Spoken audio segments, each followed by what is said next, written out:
¿Qué tal, amigos? Un gran saludo nuevamente a la distancia.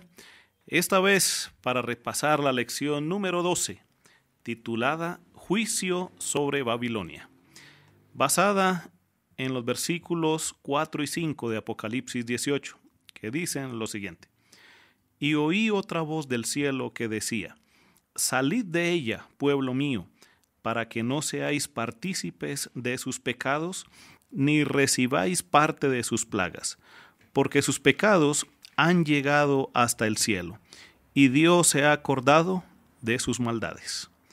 Bueno, ya habíamos tenido la oportunidad de tener que discutir algunas cuestiones sobre las 7 plagas, pero recordábamos que la 6ª plaga causa el secamiento simbólico del Éufrates, cuando los habitantes del mundo, pues desilusionados, retiran su apoyo popular de la Babilonia del tiempo del fin.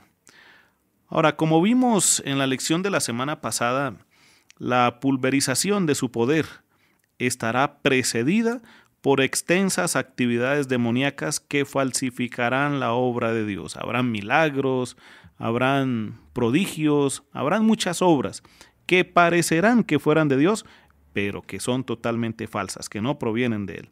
Así que esa actividad demoníaca tendrá éxito al unir a los impíos en preparación para la batalla de Armagedón contra el remanente fiel de Dios. Ahora, al comienzo de la batalla final, ocurre un gran terremoto como parte de la 7ª plaga, que divide a Babilonia en 3 partes. Ahora, la Babilonia del tiempo del fin se presenta como una ciudad, lo que denota la unión de los poderes políticos y religiosos del mundo en contra del pueblo de Dios. Esta unión de la Babilonia del tiempo del fin se hace añicos. Debemos tener en cuenta que Apocalipsis 16-19 solo pronuncia la caída política de Babilonia, y los capítulos 17 y 18 nos detallan cómo ocurrirá esta caída. Antes de enfatizar la caída de Babilonia, Apocalipsis 17 describe este sistema religioso apóstata del tiempo del fin, esta vez en términos de una ramera sentada sobre la bestia escarlata que, juntamente con sus hijas, seduce al mundo contra Dios. Pero bueno, vamos a empezar a descifrar, a aprender, a declarar qué es lo que significa esto de la ramera Babilonia, ¿verdad? Porque muchas veces se dan interpretaciones equivocadas. Se dice incluso que la iglesia adventista es Babilonia. Cuidado con eso. Eso no es así. Hay que entender cuál es el verdadero significado de esto. Ahora, la mujer en la Biblia sabemos que es un símbolo del pueblo de Dios. En Apocalipsis, la verdadera iglesia de Dios, ustedes saben que siempre se ha presentado como una mujer pura, ¿verdad? En cambio, una ramera, que sería una mujer impura o una mujer no pura, representa una iglesia falsa, una iglesia apóstata. Y pues allí en Apocalipsis 17:5, a esta ramera se la identifica como Babilonia la Grande. Así como la antigua Babilonia, recuerdan ustedes allá la que existió, dependía del río Éufrates, literal, ¿verdad?, para su existencia. Así también la Babilonia, la que nos habla allí Apocalipsis, del tiempo del fin, se valdrá del apoyo de las masas para hacer cumplir sus planes. Ahora, allí en Apocalipsis 17, ¿verdad?, y 18, también en Apocalipsis 14, se nos habla allí de 2 grupos de personas que participan de una relación ilícita con la Babilonia del tiempo del fin. Ahora, ¿qué significa esto? Pues el primer grupo son los reyes de la tierra, los poderes políticos gobernantes. Estos se muestran implicados en una relación adúltera con la ramera Babilonia. Y pues el Antiguo Testamento a menudo utiliza un vocabulario relacionado con la fornicación para describir al Israel apóstata, que se apartó de Dios y se volcó a las religiones falsas. Así que la relación adúltera entre los reyes de la tierra y la ramera simboliza una unión ilícita entre la Babilonia del tiempo del fin y los poderes políticos gobernantes, o sea, una unión, ¿verdad?, de iglesia y el Estado. Ahora, el segundo grupo en una relación ilícita con la ramera Babilonia son los habitantes de la tierra, o sea, las masas gobernadas. A estos se los embriaga espiritualmente con el vino de la fornicación de Babilonia, en contraste con los poderes políticos gobernantes. La población en general se embriaga con las enseñanzas y las prácticas falsas de Babilonia y cree engañosamente que ella puede protegerla. Cuando la gente se emborracha, no piensa con claridad, usted lo sabe, y se la puede controlar fácilmente. Así que el mundo entero, a excepción de un remanente fiel, se dejará engañar por Babilonia. Ahora, pero también nos habla allí de la ramera y la bestia escarlata. ¿Qué significa eso? Allí en Apocalipsis 17:3, uno de los 7 ángeles se ofrece a mostrarle a Juan el juicio de la ramera que estaba sentada sobre muchas aguas. Cuando Juan la ve, ella está sentada sobre la bestia escarlata. Ahora, ¿qué significa esto? Pues Juan ve a una mujer sentada sobre una bestia escarlata. En tanto que la ramera representa una entidad religiosa, la bestia simboliza un poder político. No olvidemos eso.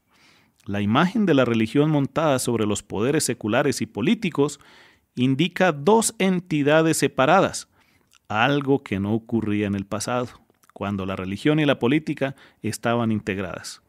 Ahora, no obstante, la profecía muestra que estas 2 entidades se unirán en el tiempo del fin. El concepto de montar una bestia denota dominio, así como jinete de la bestia. Este sistema religioso del tiempo del fin dominará a los poderes seculares y políticos. Y es que, pues todos sabemos que los 2 poderes que gobiernan, que manejan una sociedad, pues son el poder político y el poder religioso. Una vez teniendo el manejo de estos 2 poderes, pues se tendrá el dominio también de la sociedad.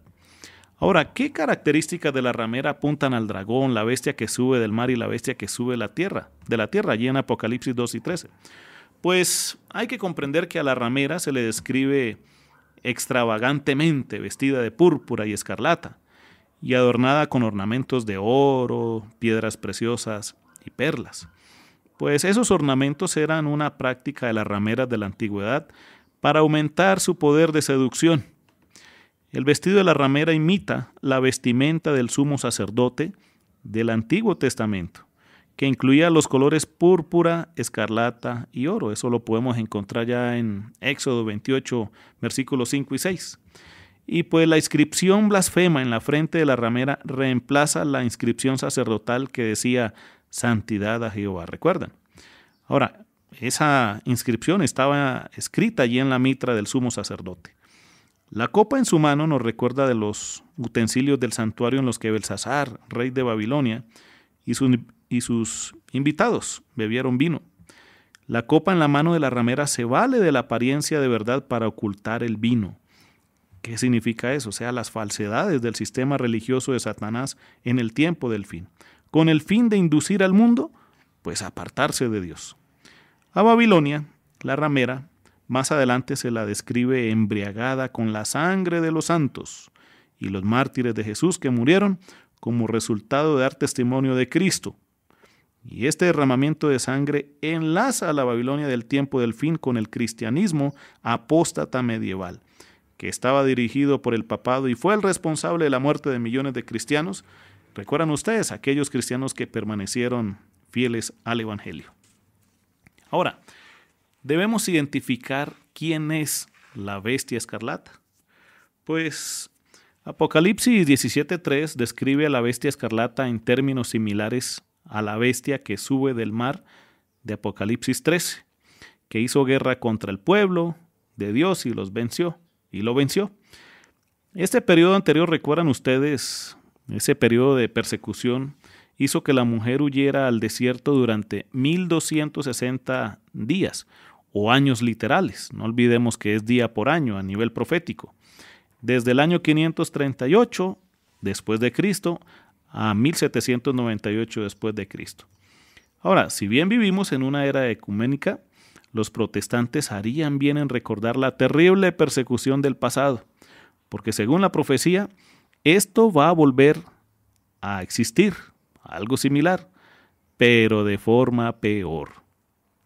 Ahora, la bestia escarlata se identifica como la que era y no es, y está para subir del abismo e ir a perdición.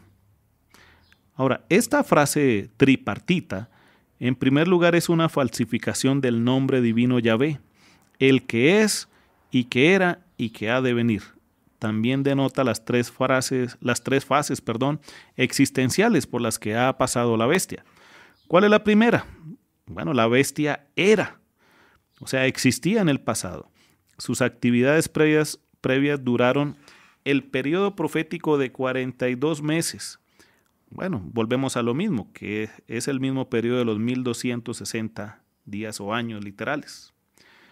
El segunda fase existencial es la de no es.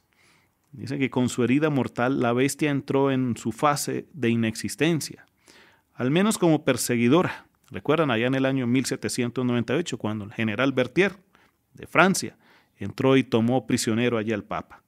Y aparentemente murió, pero fue herida de muerte, pero no murió. Desapareció de la escena mundial por un tiempo, sin embargo sobrevivió. Y la tercera fase, pues finalmente, al sanarse la herida mortal, la bestia vuelve a vivir colmada de ira satánica. Así que Apocalipsis 17 describe a la bestia de Apocalipsis 13, 1 al 8, al momento de la curación de su herida mortal. La ramera Babilonia también se sienta sobre esta bestia que resucita. Una vez más, habrá una unión breve de religión y política, tal como existió durante la Edad Media, y volverá a haber persecución. Ahora, también se nos habla allí de las 7 cabezas de la bestia. Pues el ángel explica que las 7 cabezas son 7 montañas. Algunos traductores creen que estas montañas pues aluden a las 7 colinas sobre las que se encuentra la ciudad de Roma, y por eso traducen la palabra griega oroi, montañas, como colinas. También hay 7 reyes que están simbolizados por las 7 montañas. Además, estas montañas son sucesivas, no simultáneas. Estas montañas no simbolizan reyes individuales, porque Apocalipsis no se ocupa de personas individuales, sino de sistemas. Esto hay que aclararlo muy bien. En la Biblia las montañas a menudo simbolizan las potencias o los imperios mundiales. Y en la profecía bíblica, reyes representa reinos. Por lo tanto, las 7 montañas simbolizan 7 grandes imperios sucesivos que dominaron al mundo a lo largo de la historia, a través de los cuales Satanás se opuso a Dios y perjudicó al pueblo de Dios. Ahora, desde la perspectiva temporal de Juan, 5 de estos imperios han caído. Uno es y el otro aún no llegó. Si bien no existe una postura única entre los intérpretes adventistas, muchos sostienen que los 5 que han caído son los grandes reinos que en los tiempos del Antiguo Testamento dominaron y a veces perjudicaron al pueblo de Dios, como Egipto, Asiria, Babilonia, Medo-Persia y Grecia. El reino 1 fue el imperio romano de la era de Juan, pues era el imperio que estaba gobernando en el tiempo que Juan vivía. Y el 7º reino, que aún no ha venido, hablándolo desde el tiempo de Juan, es la bestia de Apocalipsis 13. O sea, el papado restablecido que dominó y perjudicó al pueblo de Dios, que vendría después de la época de Juan y después de la caída del imperio romano pagano. La historia pues nos avala poderosamente la verdad de esta profecía, escrita muchos siglos antes de que ocurrieran los acontecimientos. Ahora, luego se le dice a Juan que la bestia escarlata es una 8ª potencia mundial. Aunque es una de las 7 cabezas, poderes mundiales, ¿cuál de las 7 entonces? Debido a que las cabezas son secuenciales en el tiempo, la 8ª debe ser la 7ª cabeza que recibió la herida mortal. Es en tiempos de este 8º poder mundial que aparece la bestia escarlata, que transmite y fomenta los objetivos de la ramera Babilonia. Así que hoy vivimos en tiempos de la curación de la herida mortal. La 8ª cabeza aparecerá en escena justo antes del fin e irá a la perdición. Así que también se nos habla del juicio de Babilonia. Se han presentado diferentes interpretaciones con respecto a la identidad de los 10 reyes. Sin embargo, Apocalipsis no nos dice quiénes son. Todo lo que podemos deducir del texto es que son una confederación política efímera que aparece justo antes del fin y que apoya a la ramera. Su número denota que las potencias mundiales le rendirán lealtad total e inquebrantable a la bestia. Ahora, los 10 cuernos, que son los poderes sucesorios de las naciones divididas de Europa, llenos de odio, de repente se volverán contra la ramera Babilonia, que ya sabemos que es la manifestación del papado en el tiempo del fin, dejándola desolada y desnuda. Simbólicamente le comerán la carne y la quemarán con fuego. Al escribir sobre lo que ocurrirá con la ramera Babilonia, Juan emplea un lenguaje similar a lo que Dios dijo que ocurriría con la adúltera Jerusalén. El castigo para la hija de un sacerdote que hubiera participado de inmoralidad sexual era morir quemada. Allá en Levítico 21:9 aparece registrado eso. Como lo indica Apocalipsis 16:10 al 12, los poderes políticos engañados se desilusionaron debido a la incapacidad de Babilonia para protegerlos de las plagas. Se sienten engañados y la atacan con hostilidad. Y ese sistema religioso apóstata del tiempo del fin experimenta entonces la plenitud del juicio divino junto con todos los que decidan identificarse con él. Pues quiero finalmente compartirles lo siguiente. Antes de la caída de Babilonia, una voz del cielo insta al pueblo de Dios que aún está en Babilonia: salid de ella, pueblo mío. Hay muchos adoradores de Dios que todavía están en Babilonia por distintas razones. Por ellos, Dios utiliza a su iglesia del tiempo del fin para llamar a esas personas a salir de este sistema religioso apóstata y a no participar de sus pecados. Así que, querido amigo, si tú todavía te encuentras en el lugar equivocado, donde no debes estar, donde no es el pueblo de Dios, pues es el momento de que nos acerquemos a Dios, que Él nos dé la voluntad, de que nos dé el poder para tomar una decisión y realmente poder pertenecer al pueblo de Dios que espera a Jesús por segunda vez. Así que vamos a orar y vamos a pedir dirección a Dios para que nos ayude a tomar una decisión. Padre bendito, gracias porque al estudiar tu palabra nos haces un llamado. Posiblemente estemos en el lugar equivocado, en alguna religión equivocada, en alguna iglesia que no es, y tú nos dices que hay que empezar a tomar decisiones. La decisión de pertenecer al pueblo de Dios, que obedece tus mandamientos, que tienen la fe de Jesús, como lo dice Apocalipsis 14:12. Y Padre bendito, en estos momentos te suplicamos que nos des el poder para poder decidir y poder pertenecer al pueblo de Dios que se prepara para recibir a Jesús por segunda vez. Gracias por escucharnos, ayúdanos y Padre bendito, bendice a cada uno a la distancia. En el nombre de Jesús lo pedimos. Amén. Nuevamente, gracias a todos por su atención y hasta pronto, hasta una nueva oportunidad. Quien les habló, Gilberto Delgadillo.